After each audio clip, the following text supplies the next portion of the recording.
Hi everyone, welcome back. I'm Michael Sandler, your host on Inspire Nation. If you've ever wanted greater happiness and well-being in your life, then do we have the Art of Surrender show for you.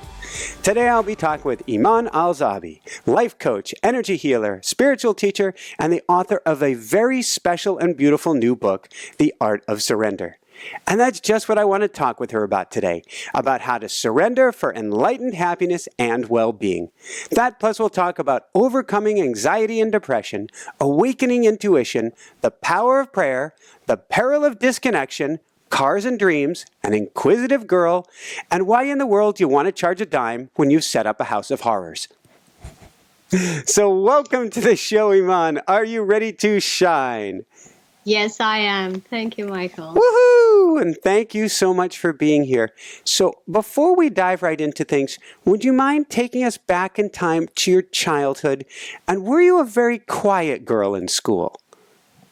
I was, yes. I was the very quiet one, but very active in my head. I'd have so many ideas. I imagine a lot, but mostly the quiet person. And because I grew up in a big family, there was a lot going on, and I was the quiet one. I was even called the calm and the quiet one. Ooh. By my mom. She'd say she's the quiet one, and everybody else used to be loud. So, and is it 10 siblings, if I understand right? Yes, I did have, yeah. And you were the middle girl. I am the fifth, yeah. So it sounds like I'm thinking calm at the eye of the storm. There's a lot of swirling around you at that time. There must have been. Yes. And it was overwhelming at times, yeah. Can you tell us a little bit about your parents? Yeah, I mean, my parents are the normal Arab parents you grew up with. They both they are illiterate, didn't know how to read and write, but we were, from where I am, we were the first generation to go to school. We're a very young country, about 45 years old. Yeah. And so we were the first generation to go to school, so they put us in school, and then we continued our education till this day. So, yeah. Very cool. And what were your thoughts when you were growing up? What were your hopes, your dreams, anything of that sort? Well, I wasn't sure. I mean, I knew when I was very young, I wanted to be in Hollywood as a makeup artist because I loved horror movies and I loved, doing a bit of makeup on that. But growing up, I kind of was the person who was lost, didn't know what I wanted. Until I read a book by Barbara Sher that says, refuse to choose. And by then, I understood that I'm the type who is called a scanner, a person who loves to learn so much and learn so many things. And then I discovered that's the way I would learn life, is by just going from one flower to the next and understanding bits and pieces here and there. So I'm the jack of all trades, if you want to call it. Yeah. Very cool. And in your book, and we'll dive into that in a few minutes, you've put a lot of those bits and pieces together well. So it sounds like you got married young, you're in college, and you have your first child. Yeah, and he was premature as well, very fragile. Yeah. So yeah, it was amazing when you're talking in the book about him being, at one point you put a ruler to him and he was only 30 centimeters. So yes. About a foot. About that, yeah. Very light, very fragile, didn't know what to do with him. It was just like a big responsibility all of a sudden landed in my hands.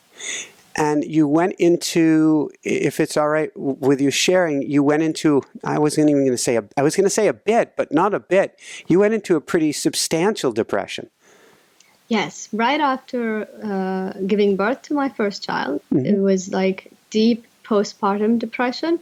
It lasted for about 7 years. I'd take antidepressants, and then when I would get pregnant, I would stop the medication, feel the withdrawals of the medications, and then when I planned the second child, I'd be pregnant, then go back on medication again. So it was on and off. Yeah. Wow. And during this time, you lost a nephew. You lost, I think, your father during this time. Is that right? I call him my father, but he's actually Okay, I our wondered. president. Yes, yes. Yes. We love him so much. If you Google Sheikh Zayed, you'll know who he is. We just love him so much to the point that we call him our father. So everybody here calls him our father. So So cool. it's a beautiful connection we had with him. And then that kind of set, if I'm understanding the timeline right, you were depressed at that point, and now you've got fear and anxiety being added to the mix. Absolutely, yes. And grief, a lot of grief, which I didn't know how to process. So it turned into that fear of death instead of it being a normal fear, because I wasn't in touch with my emotions back then. So I didn't know how to process that grief. And then did that turn into is a strange way of putting it, but you discuss it in the book because all of our symptoms have a spiritual connection and have so much more meaning to them. Is this one also when you developed chronic fatigue during this time? No, that happened a little later at a job which I've taken that was just too much for me. And then I developed that chronic fatigue syndrome, yeah. So when did you start reading Louise Hay, and what started to get you out of the funk? Yeah, it was even before Louise Hay. It was more, I recall, I think it was 2002 or something. I was in a book fair, and I was just passing by the books. And for some reason, till this day, I don't understand why, I picked a book called Panic Attacks. I didn't know I had them, and I didn't know that's what it's called. I just picked the book, and then when I read through that, I was like, oh my God, that's my condition. And then I learned that I had anxiety and depression. And then it was diagnosed later on by my doctor, who gave me medication, of course. So in 2007, I think, that's the time when, again, in a book fair, a friend of mine picks up Louise Hay book, and she says, you know what, this book looks like you. For some reason, this is made for you. And she didn't know what was in it. Wow. So I took the book, and when I read through that, I was so empowered. I felt, oh my God, I think I can change my life. And that's when the journey began. And then I attended energy healing workshops, and learned how to deal with my symptoms. And I recall in one of the workshops, I took the medication, and I said to the teacher, you see this medication? This is the last time I'm going to take it. And I threw them in the garbage, never to return back to that. So it's been about 11 years now. So, woohoo! Yes. What was it? It's something I've discussed because my wife had been very ill for quite a while, and we discussed on a recent show. It tends to all start with a decision. Do you know what the decision was that you made? Is to choose me. I kind of felt like I was at a certain level invisible. I felt like, because it was like, growing up within a big family, you feel like invisible. And you feel like your decisions are made for you. You don't feel like, and you feel like you're like everybody else. Like the sisters, eat together, we study together, we do things together. But I didn't have a specific identity, or I didn't allow that to emerge. So the biggest learning for me was to choose myself and understand the different elements of who I am, and to be able to express it. So how did you start to know thyself? Well, it was a long, long journey, beginning at the time of the anxiety attacks, that I had to learn how to understand, what am I thinking, paying attention to my thoughts, paying attention to who's talking, paying attention to what I like and what I don't like, paying attention when I feel like, here's anxiety coming, and I would feel it. That self-awareness, I studied myself. I made myself the subject of study. That was my mission for about, you could say 10 years, just to understand, who am I? How do I think? Or when I think a negative thought, I say to myself, where did that come from? And I question it. And I say, okay, maybe this is because of this. And it sounds like it could be a tedious process, but it isn't, because the minute you kind of question things, you develop greater awareness of the workings of your mind, the workings of your psyche. You understand how to work within yourself and get control. You show up internally, you know? And that was the biggest learning for me. Was there you had to become very aware, very present of the processes going on. Was this just a matter of practice and practice? I'll catch it sooner and catch it sooner, or how did you cultivate that awareness? It was more, yes, it was about catching it at the moment. Whatever that caused dissonance inside of me was caught immediately. Until this day, I catch these things and then say, okay, where is that coming from? Why? I would either, journal on it, or I would meditate, or sometimes the answer just show up. My brain is already collaborating with me on this. Now we kind of know. So I would get a flashback of something happened in the past. So you'd know where this is coming from. Oh, I've got to ask. You just said something really cool, because it's the opposite of what we tend to think. My brain was collaborating with me on this, because usually it's the brain that's going to ego and having a party against you at this time. No, what the brain does is that you go through life, you go through experiences. The way it works is that it creates networks, and these networks are based on different contexts and different meaning, right? So when you encounter a bad boss, for example, you get triggered, right? And when you get triggered based on something that happened to you in the past, you'd ask yourself what happened. Your brain already has that information. All you need to do is just ask it, and find out what it is. So that's the way I kind of see the brain. I don't see the brain from the spiritual perspective that tends to call it as a cause of suffering. I talk about that very clearly in chapter 7 of the book. Say the brain is your best ally, and that's where your spiritual experience emerges. It's from the brain. We can't have a spiritual experience without the brain. That's just a false perception, because the brain, mind, the mind, body, and spirit are the different elements at which we operate, the different elements at which we experience life, and they need to be integrated. If you can't have that integration, you will not have those profound spiritual experiences in which you are fully aware of life. You're cultivating, understanding what are the big questions of life. You're able to say, okay, I got this. Okay, I understand this. Okay, I'm going to let go of this. I see pain in this person. It's okay. They don't trigger me anymore, Beautiful. From there, can you tell us what are our soul needs? Because this, I think, ties into our soul needs here. Yes, so the soul needs, let me explain the soul journey before we talk about the soul needs. Go for it. And the soul journey is basically where it's that consciousness that comes from the divine realm, right? And it comes from the realm of truth, pure truth.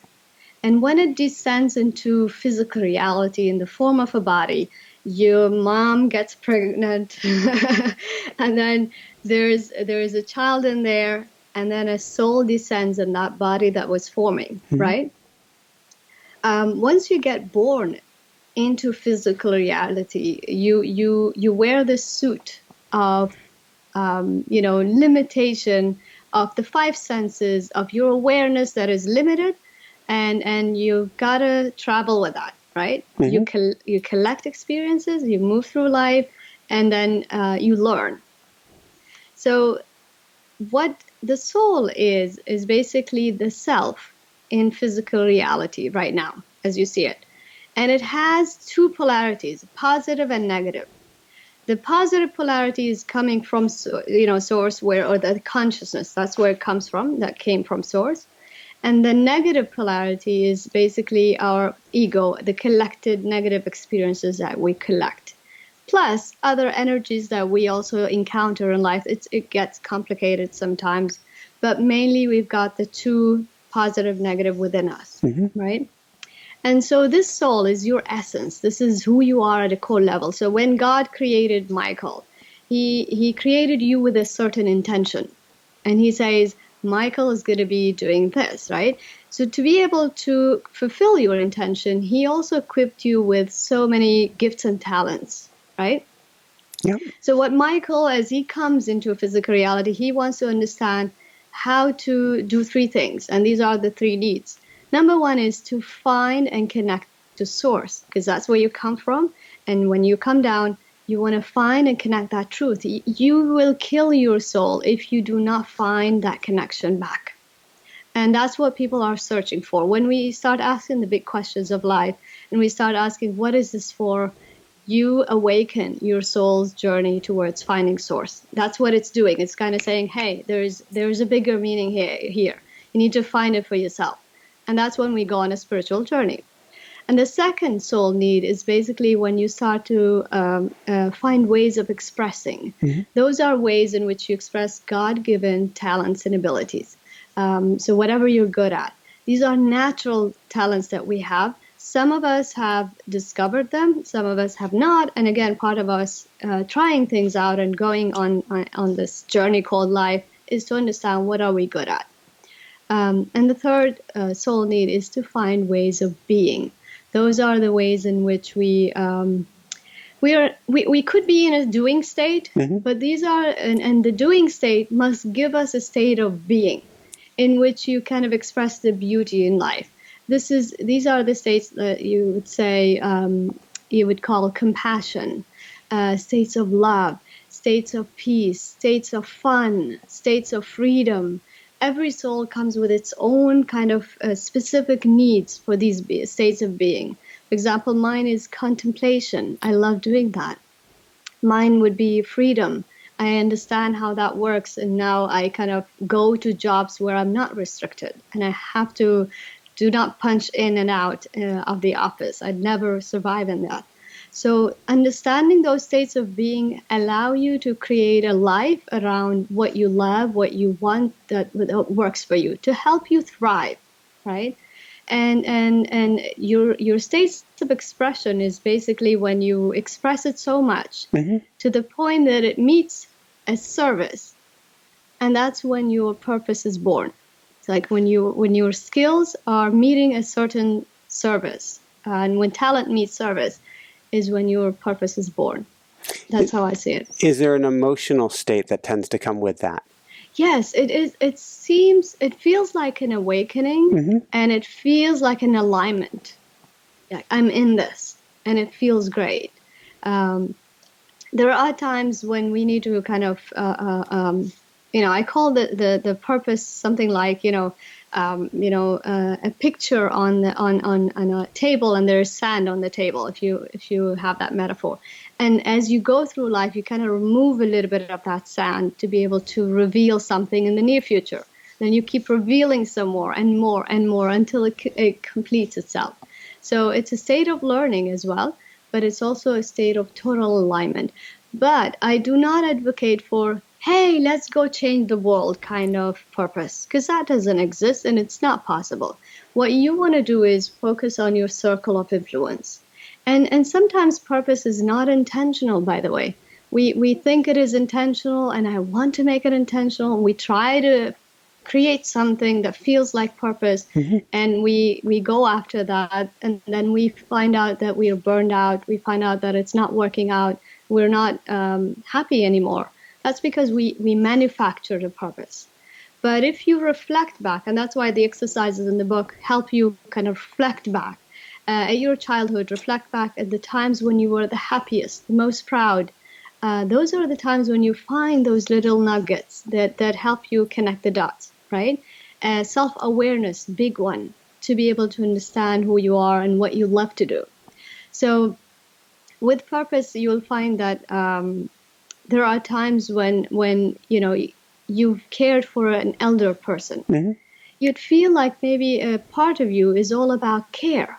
So your purpose is care. So wherever that is met through either caring for an elder or going, to work in a nursing environment, that still is expressed. It doesn't matter. It doesn't have to change the world, but it's about the expression and expressing it in different environments that fulfills us. It doesn't have to be one thing and it generates money and it has to have a business and all of that stuff. That's not the way the soul sees it. what it sees is an expression of you and your talents and abilities. That's all. In whatever context you do that. Beautiful. Thank you for sharing on that. From there, let's talk about calming the ego a little bit, and maybe you can tell us about. Actually, let's go back to 1999. You have your newborn, premature, very small, been crying for 4 hours in the middle of the night. What did you do? Well, I was a young mother, inexperienced. My first child, didn't know what to do with him. By the way, he is 17 now, and he helped me fix this whole thing. Woohoo! So, What's his name? Good for Saeed. Saeed. Thank you, Saeed. Saeed. Thank you, Saeed. I'll show him that. So it was a time when he was very fragile, as I said before, and he started crying. And as a mother, you do whatever you have to do to take care of your child. I tried soothing him, I tried feeding him, I tried everything, changing his diapers, nothing worked. The guy didn't want to stop crying. It's just he cried for 4 hours constantly, and his face would go blue, not even red, blue. And I felt so bad. So my husband and I looked at each other and we said, it's time to take him to the hospital. And so we decided to go, and the hospital is just about 10 minutes away from the house. It's not too far. And so as I'm carrying him in the car, and he wouldn't stop. So we come down the car, and it was a moment of despair and helplessness. As a mom, you'd feel it, despair and helplessness, because I didn't know how to help him anymore. It wasn't in my hand. So I recall it was 4 a.m. in the morning, and I looked up in the sky and I said, God, please help me. And the minute I uttered that prayer, Saeed went. He was just like, a nice little boy who just like never cried in the last 4 hours. So we take him to the hospital anyway, just to get him checked. They check him and they say, your boy is fine, you can go back home. And that was a moment for me, a turning point, because that's the time, as I grew up as a Muslim, learning how to pray, learning how to do my duties as a Muslim. That was a turning point when I was able to see that God is real. He's more than what they tell me who he is. Now I can feel him. So it shifted from a place of knowing to a place of feeling. And that was like the biggest kind of shift in my life. And after that, I kind of put the first brick towards a state of surrender. You mentioned in chapter 3 on calming the ego, the importance of some beautiful, beautiful words, of repeating these. I choose to be in truth. Yes. And this is a state not so many people seek. We normally seek the other spaces where we want to be happy. We want to be expanded. We want to be, in fun. We want, all sorts of other things, not understanding that our well-being is very much intertwined with our search for truth. The moment you kind of seek truth, everything starts to align, because it has to come from that genuine, deep place within you that says, God, please help me find your truth. And understanding that, a lot of people will tell you, there are versions of the truth. And I completely disagree with that. That is true on the human level, on the mind level. My mind, your version is different than mine. However, there are universal truths that you cannot argue with. Those are principles. Those are things that are timeless, that are infinite. And they come and operate based on the intention of creation. So when God kind of created the universe, there was a specific intention. There is a specific intention for birds. There is a specific intention for the trees. There is a specific intention for you, for me, for everything. Nothing comes without an intention, right? And so your search for the truth is a state in which you kind of align to that. Mm-hmm. Once you begin to do that, everything else falls into place. I almost promise you that. I always swear that's the way it goes. Not that I've just seen it in my life, but in my clients and everybody else.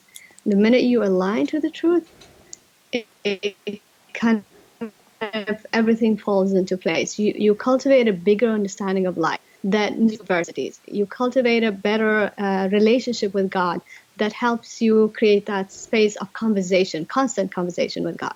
How do you help your clients to align with the truth? Yeah, it comes from a deep, genuine connection and search for the truth.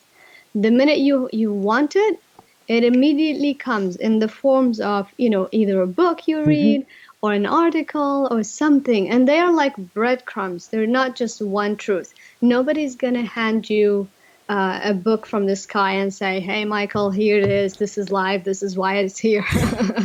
That's never, ever going to happen. How do we awaken our intuition?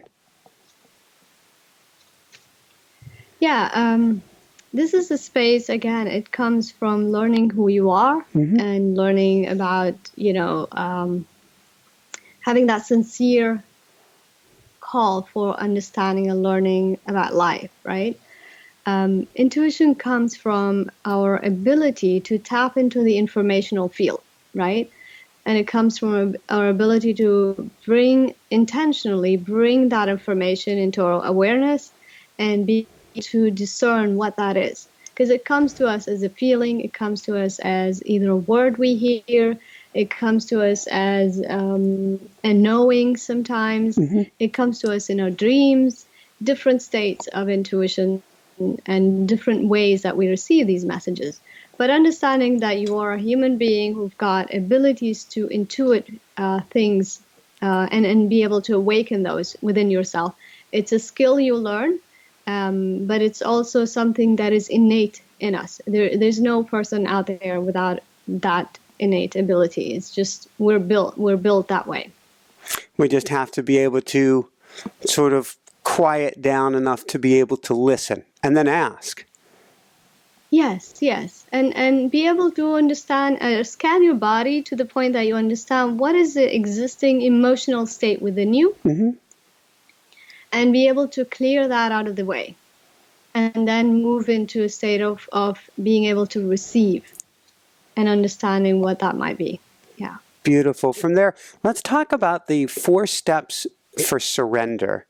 And because I think this gets at a lot of the crux of today's theme of prayer, maybe we can talk about step 1, finding source.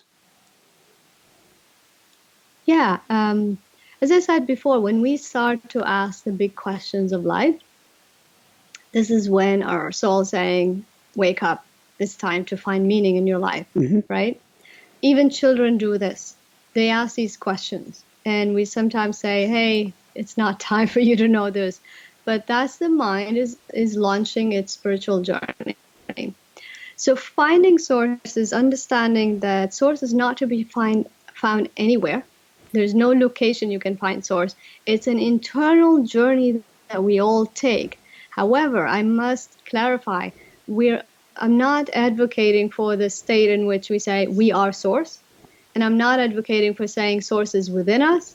That's something you'll find out for yourself. My personal belief is that source is all-knowing, all-aware, and sees who we are and what we say, and sees our most intimate thoughts.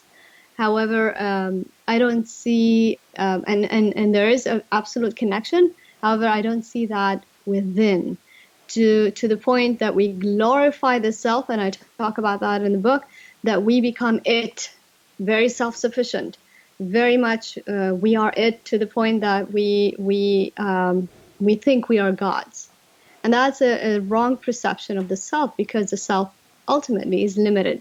The self ultimately dies. Self ultimately, there comes a point where it cannot help itself. Right? If a mosquito comes and bites you, it takes a little bit of your blood away in its own body, and it changes the chemistry of that blood, and it turns into something else. Now, if you were a god, would you be able to bring back that blood and bring it back into your system? You see, we have limited abilities. Yeah. So understanding that we are humans at the end of the day and acknowledging our humanness is a big, big step to be able to move into a state of surrender. You can't be it. You're not it.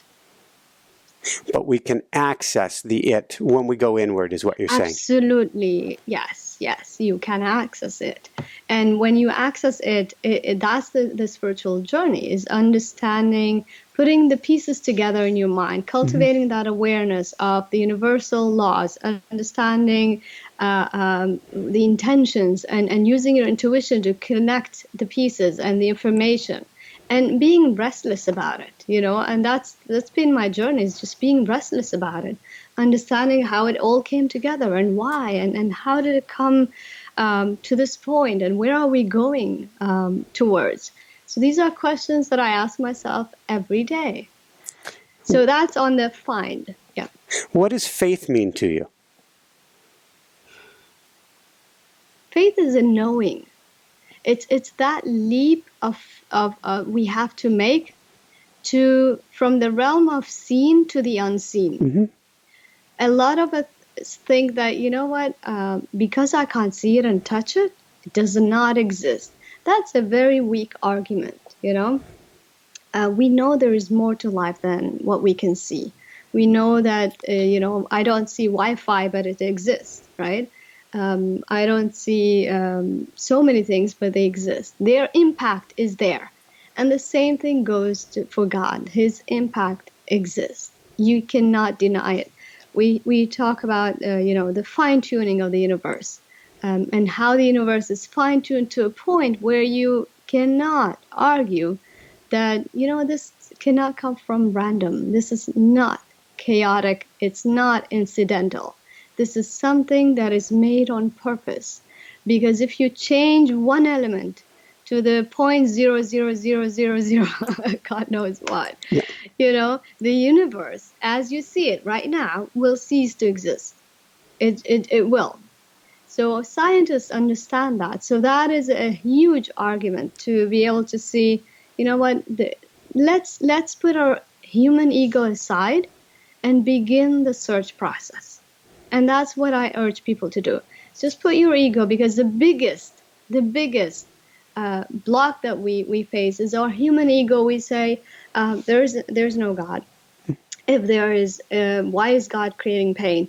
If whatever, why? Now, I'd like you to take every why that you've put out there and question that why. And understand it further. Understand the purpose behind pain. See what is the spiritual reason behind it. Understand what is the purpose behind, why people fight. Understand the spiritual purpose behind that. You'll get the answers. And that's been my journey, is to understand what's behind that, It sounds like a big piece of the puzzle is both being teachable and open. Your cup can't be too full or you're going nowhere on the journey. Absolutely. You'll never stop. Absolutely, yeah. So can you tell us about step 2, knowing source, and maybe even what is knowing versus knowledge? Yes. So knowing is a state of deep, it goes along with the lines with faith. So it's a state of faith. And knowing comes from two sources. There is the knowledge which you gain, because the mind kind of connects and gets information. And then it takes that there is a cycle within us, by the way, a very hidden one, not so many of us know about. Just the mind kind of is the information gatherer, right? You get information from different sources, different books. You collect that. The mind sorts that information, then takes it to the heart. There is an internal circle that goes within. And when it takes it to the heart says, yes, and it expands, if it's truth-based, or it says no, and it contracts. And that is a sensitive kind of cycle that we need to be sensitized to. We need to be open to that, to be able to understand. And that's part of inquiry, by the way, is to awaken that cycle within you. So as you're searching for the truth, to be able to say, yes, that resonates with me, or no, that does not resonate with me. Does that make sense? It makes sense. It's something that both my wife and I try to live by, coach others with, which is anything from connecting to your intuition to learning how to do sway tests or muscle tests, or simply say, does this make me feel lighter or does this make me feel heavy? Yes. Yes. So it's what you're describing is an incredibly important. I'm like putting my hands together, almost like I don't want to make it like a weapon, but a crosshairs, getting a focal point. When you take that and you cycle it to the heart, it's going to tell you where to go with that information or where to run from that information.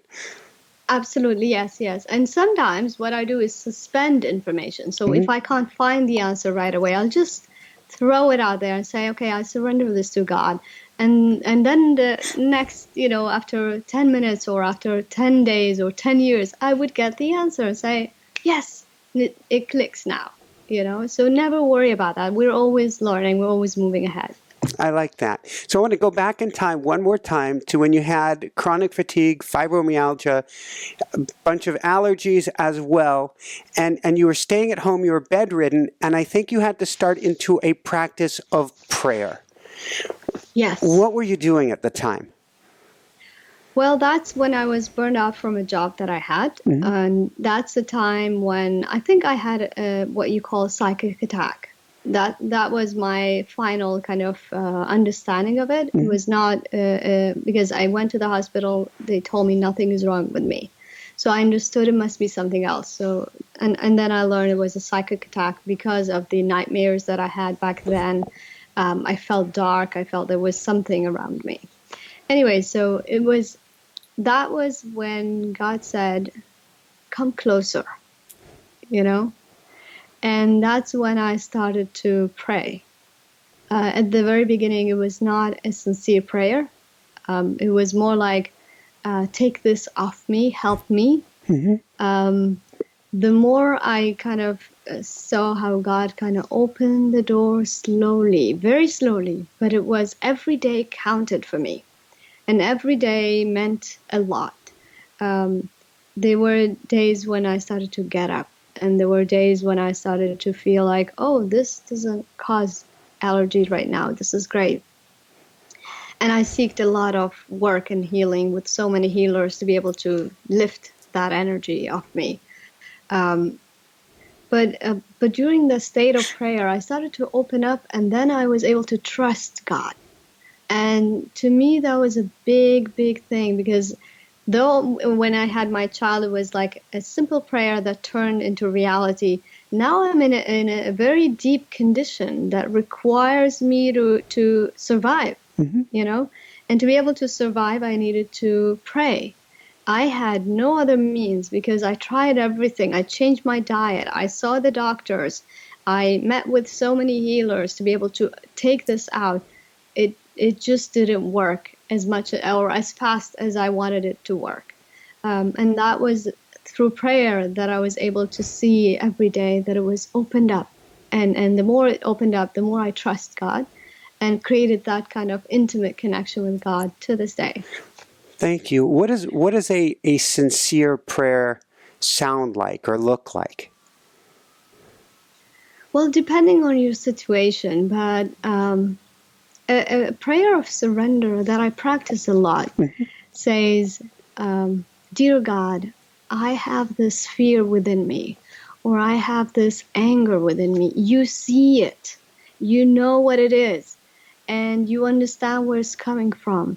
I give that back to you to resolve. I give that back to you to release. I give that back to you to heal. And I just let it go.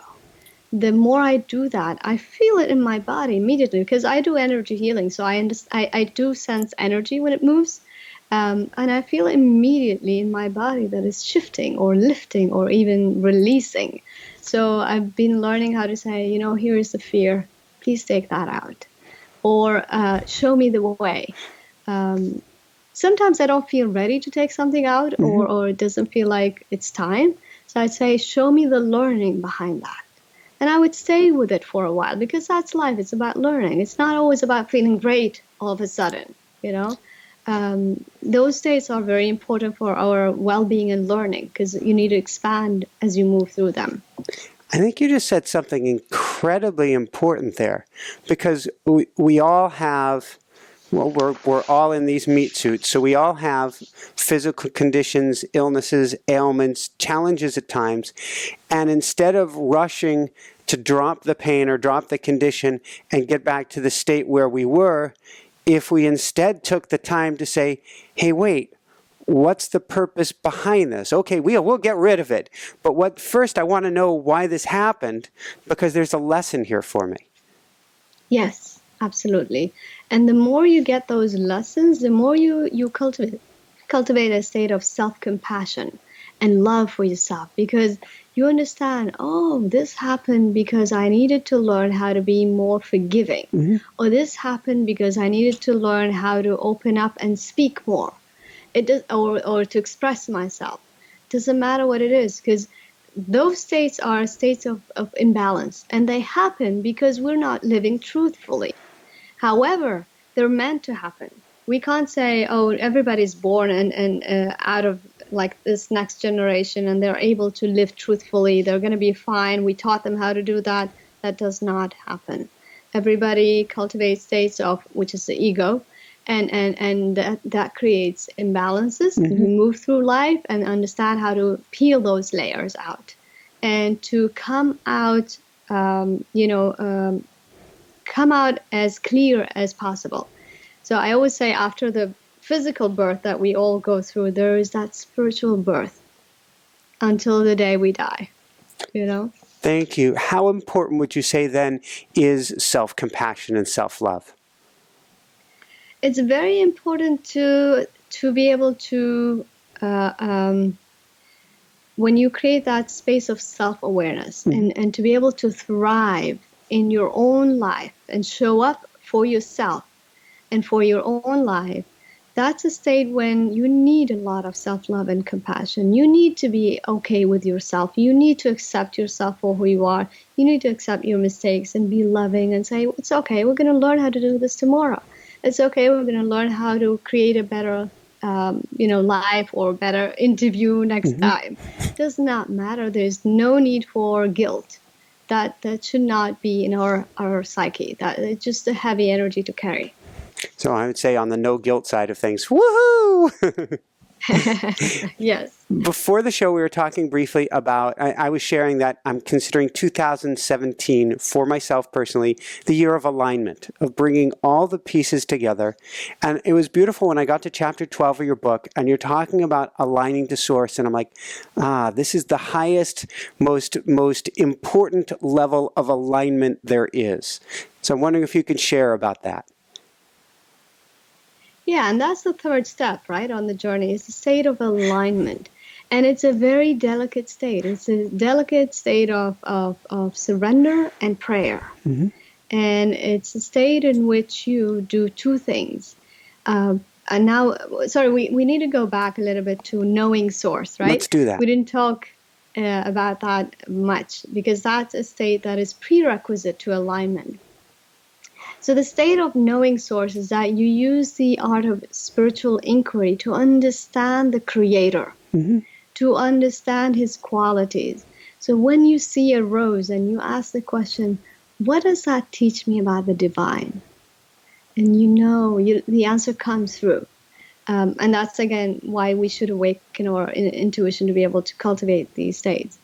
You see, when we eat, the T-cell fighters come alive because they need to kill whatever that comes through our mouth. What does that teach you about the Creator? And, there is blood that goes through your system, and it goes in specific streams and ways. What does that teach you about the Creator? What qualities of the divine does that reveal to you? And you keep going and asking these questions to be able to create a space where you figured out part of the picture for yourself. We can never get the whole truth about the divine. There's no way we can do that. However, you've created a space where you feel comfortable. You're seeing those qualities of compassion, of care, of protection. You're seeing those qualities of expansion, of, pure love. Mm-hmm. So when you see those and you encounter them firsthand because you've asked the questions, that's when you create the knowing in God. That's when you start to love God back, and not to see God as the God of punishment or the God of fear and all of these elements.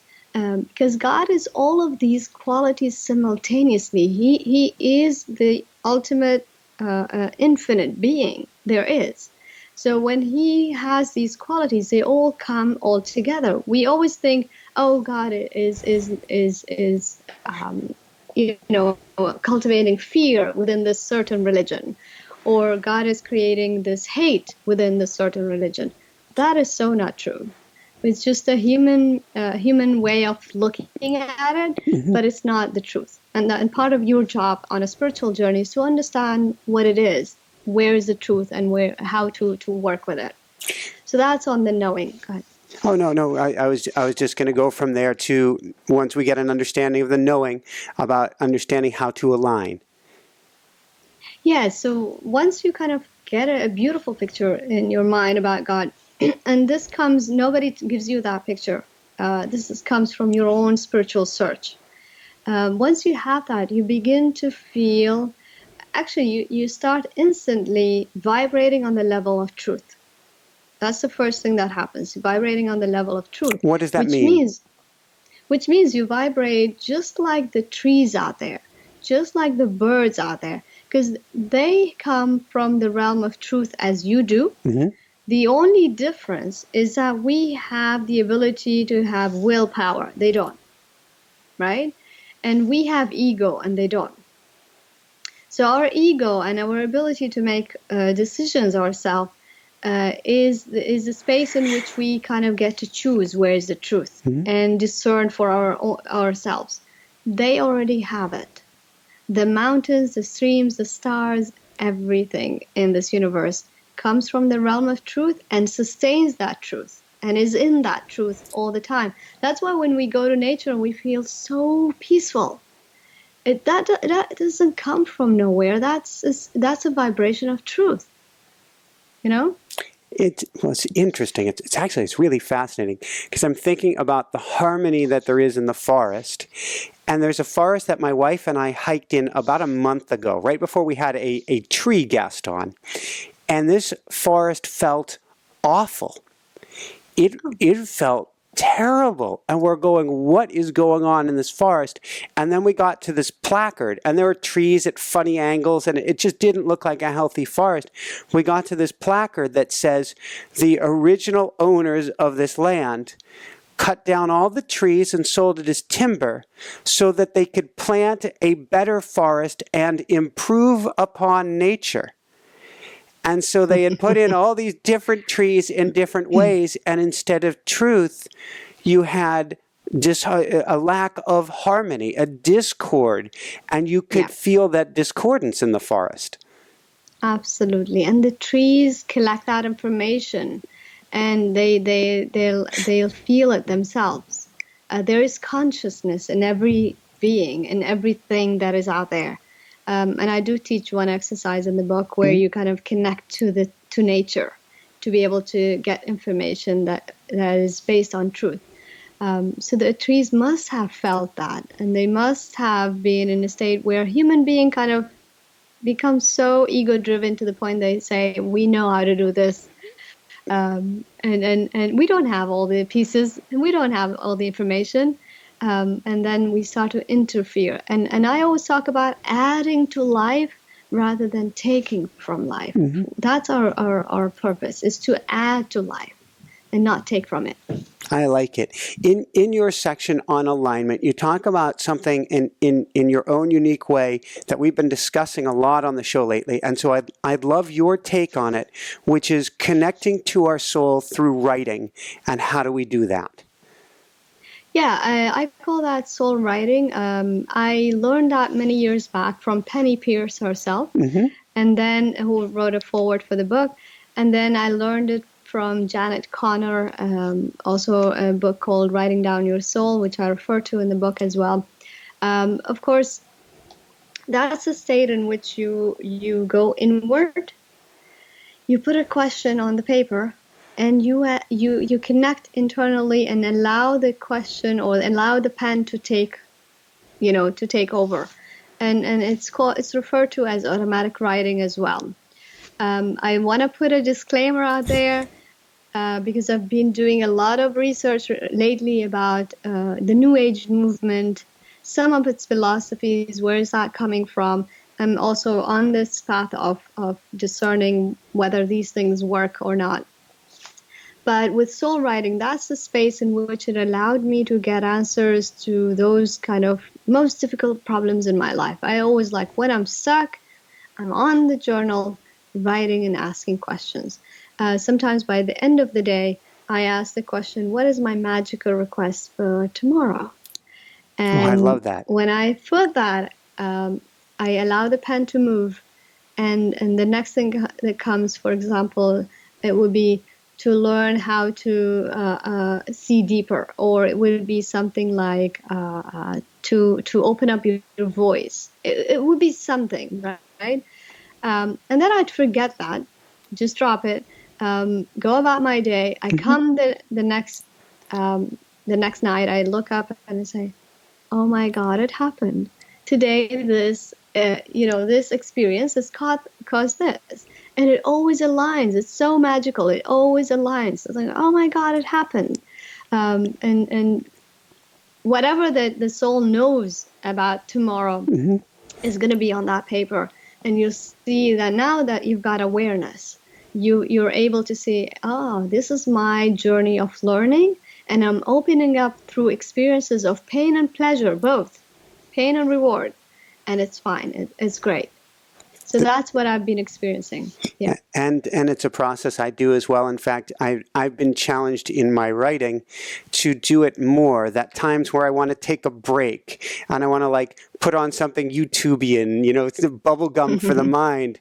I'm being told, and I'm working into it more and more because it's a huge part of my daily practice to learn more about myself and to learn more about Source, that those times where I want some external stimulation, to instead go to the pen and either throw out a question or just listen and see what comes in at that moment, which I think can be a guiding light throughout the rest of the day.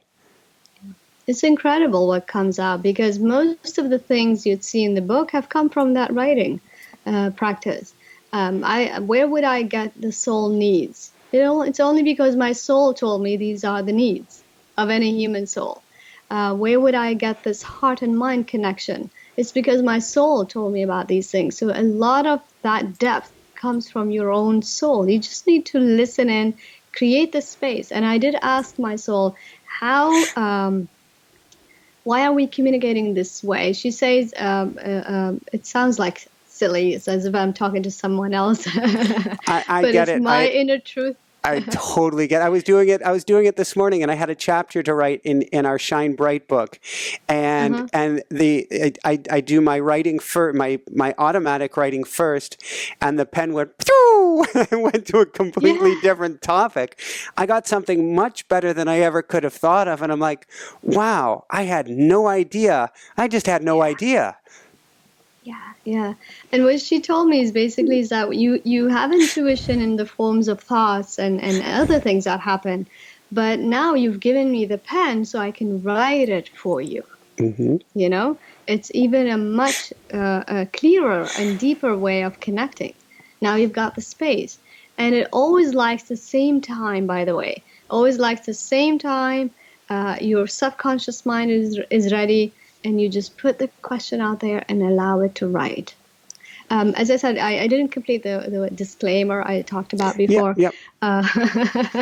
which is that sometimes when I've seen the research is that some people kind of get other spirits, out there.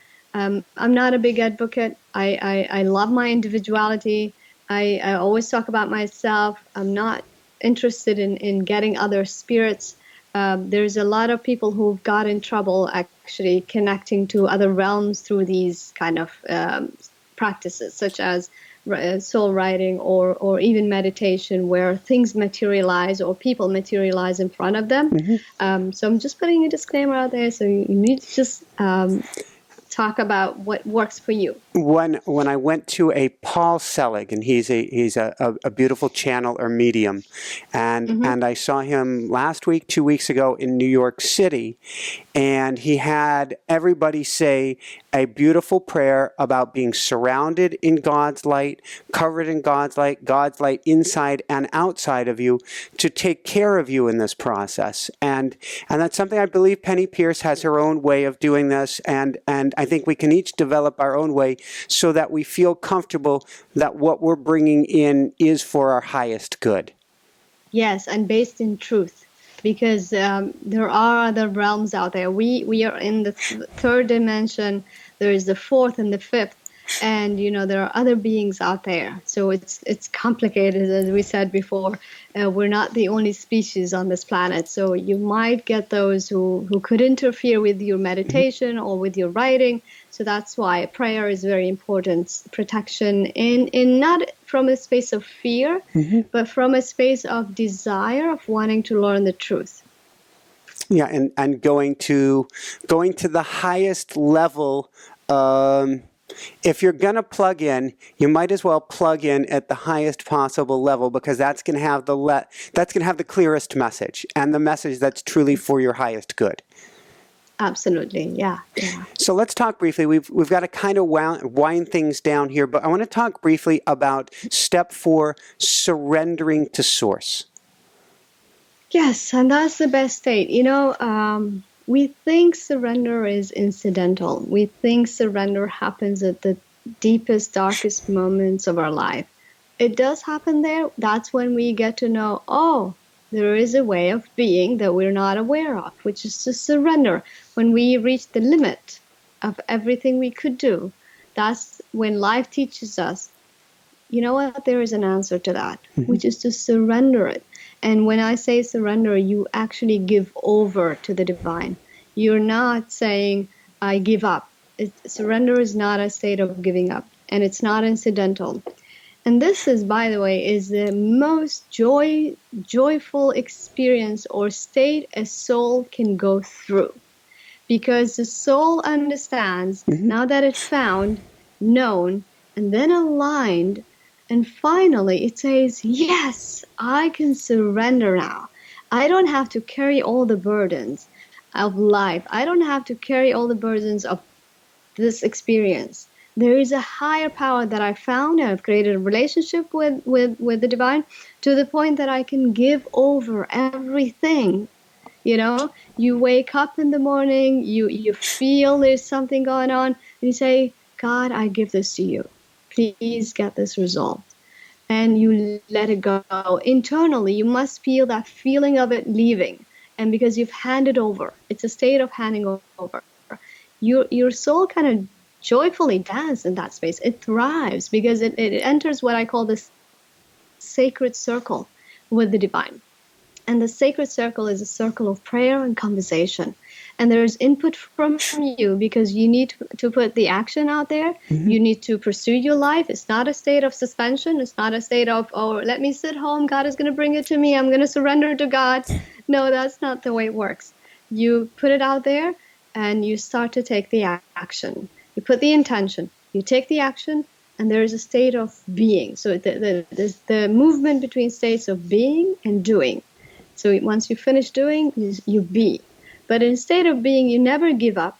You never say, oh, it's never going to happen. You don't put that out there. What you do is you allow that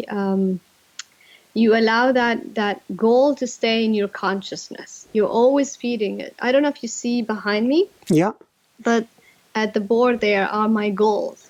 Beautiful. It's always So active. you have both pieces of paper with things written on it. You also have some pictures up there as well. Pictures and all kinds of stuff. I draw a lot, and I just say this is my intention. So when you put it out there, you allow it to be active. You're never giving up. And then, the next day something comes up, and the next day something comes up, and then you hit a wall and say, what is the learning behind this? Do I need to change course, or do I need to, understand how to do it better next time? There's always learning in life. We should never see that, we've reached somewhere. There's always learning. So understanding that life is all about learning and reaching higher states of connection, higher states of alignment, higher states of vibration of the truth. That's what life is all about, Woohoo! From there, wonder if you can share briefly, you have at the conclusion of your book, a beautiful theme of unity. So the conclusion, which is, as I said, coming from a state of wanting humanity to realign itself, right? And this is what I call the potentiality of alignment. So the potential to find and connect to Source is readily available to us in every waking moment of our life. This potential can become our future. All that's required is that we exercise our willpower to create a life based in truth, which is what we've been talking about earlier. With the current state of humanity and the world, we have a long way to go in terms of our development and the future of our planet. However, the awakening of a single human has the potential. Sorry. I'm lost, sorry. No worries. Yeah. However, the awakening of a single human has the potential to create a significant ripple effect on the person's family, friends, community, and planet. A drop of water joins other drops to create an ocean. And there lies your power as an individual to lead a life of truth and alignment, because that's the limit, the ways in which we express ourselves to our best of our ability, and that's the drop of water that each one of us represents. Instead of riding as a passenger in the car of life, you become the driver once you awaken to your soul's needs, which we talked about and touched on earlier. Time after time, humanity has been divided in the name of religion. Stereotypes have been created as us and them mentality, throwing flames of hatred and rage across the planet. The division has brought us further from the path that leads to the truth. We have shifted our modern lives into a space where we practice religion or spirituality behind closed doors. Then we put on a mask and go to work pretending to be confident and whole humans. Meanwhile, on the inside, our hearts are breaking into pieces from the pain of loneliness because we feel disconnected. We feel like we can't relate to the person next to us. They're not as spiritual as we are. They may not be seeking. Our souls suffer for not recognizing what's missing in our lives. And what if the veil is lifted? What if we all across all religions, colors, and backgrounds acknowledge the oneness of our Creator? To me, that's my dream. That's truly is my dream, is that we all acknowledge the oneness of our Creator. I love it. How will our lives be different? How will you, Michael, and me acknowledge that there is one God that created you and me? How will the planet look? How will such alignment affect the way we interact with each other? How will we as individuals behave in the world? How will our communities be transformed by the feeling of unity? There's just one God. How will our collective well-being change when we recognize that when one of us is hurt, all of us are hurt? And when we deliberately bring harm to someone, we bring it to ourselves. Of course, you can read the rest of that. Thank you so much for sharing. Just a few quick wrap-up questions. Jessica always likes me to ask a question about parents and their kids. Any words of wisdom you would give parents today for their kids? Yeah, I think in chapter 6 I talk about chaos theory. Yes. Right? It's a little bit of a complicated concept to grasp, but understanding as parents, we have input into the psyche of others, which is our children, right? And as you have that input, there is an element of unpredictability. You never know how the child will take that forward in their life and say, oh, I feel like a loser. I feel like, unworthy of love or whatever it might be. And we've all had those experiences. So being mindful of the inputs you put into the psyche of your children is the best gift you can ever give. Again, having said that, I always have those howevers. That, do not beat yourself up for that. Yes. If there is a way that you've done something in the past, try to show them the opposite and try to fix it. Try to work it out with them. And from your heart, give them a lot of love, because they know love. They don't know anything else. They don't know what you meant when you said whatever. They know love. Children just recognize that and get so quickly attached to it. And that's the connection you'd have with them. So understanding that and understanding that you're going to make mistakes as a parent, do not beat yourself up at all. It's okay. This is meant to be. It's part of your child's learning experience when they grow up. Do remember you're sowing the seeds in different ways. There are places where you have no control. Mm-hmm. It just happened. You cannot trauma-proof your children.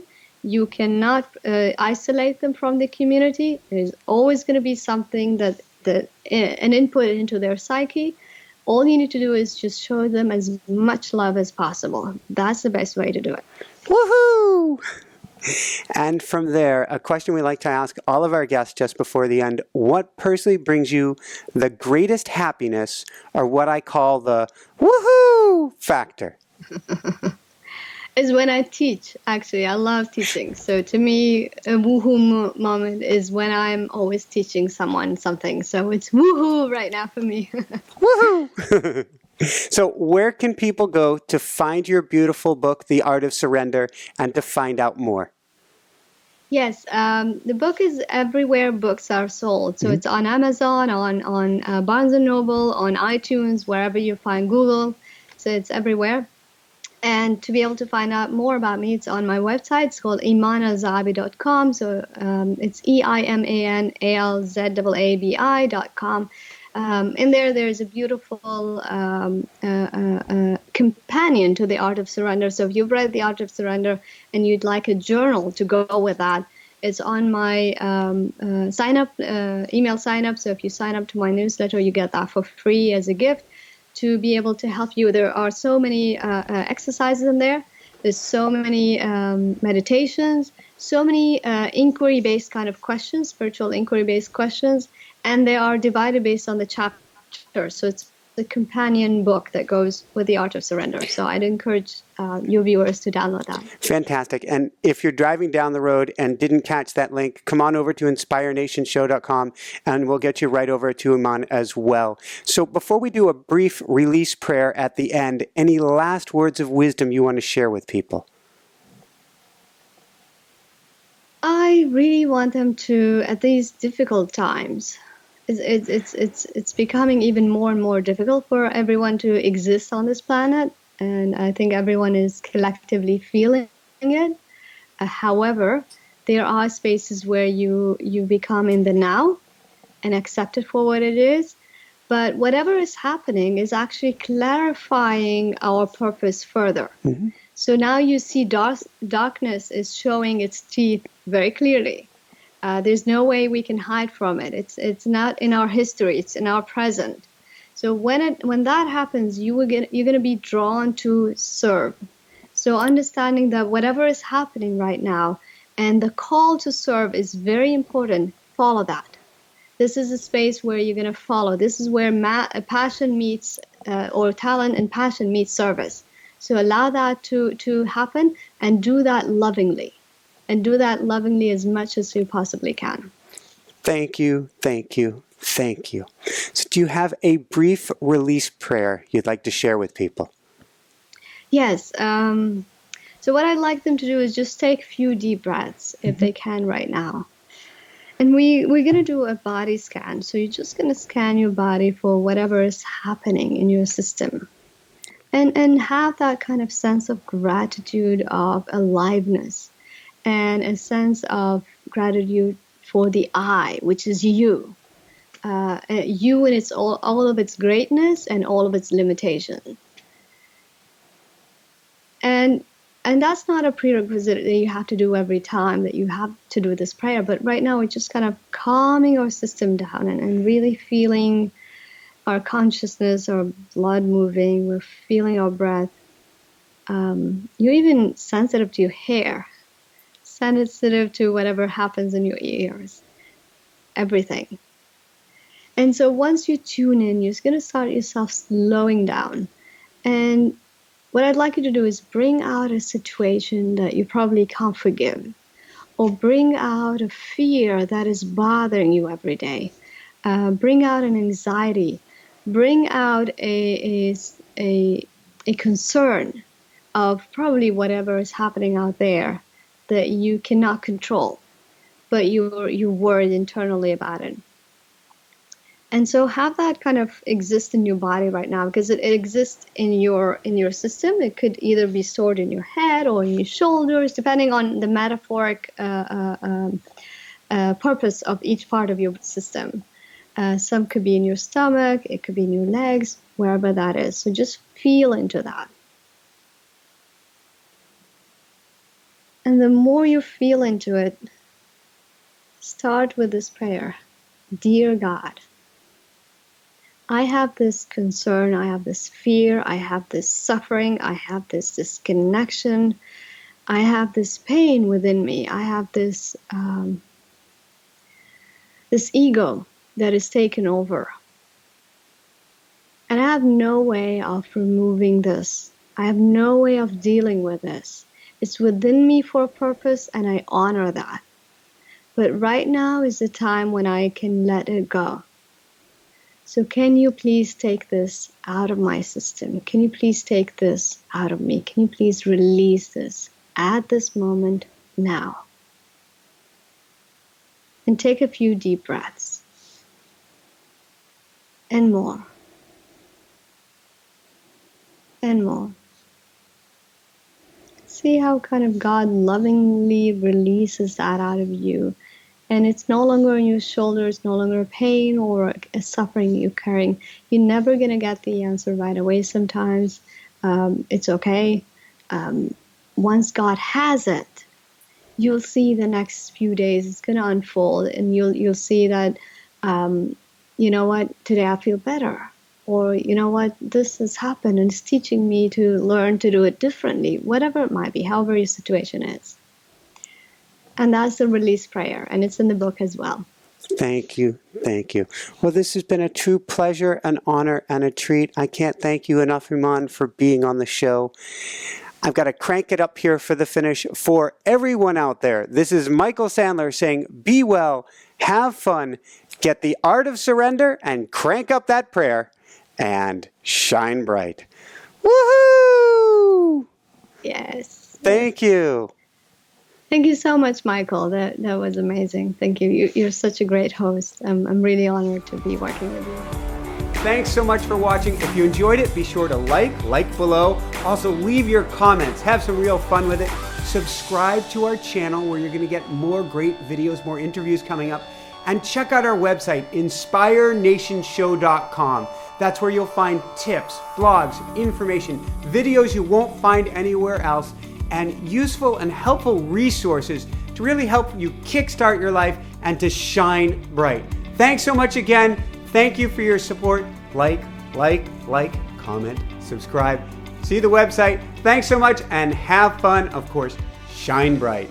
Woohoo!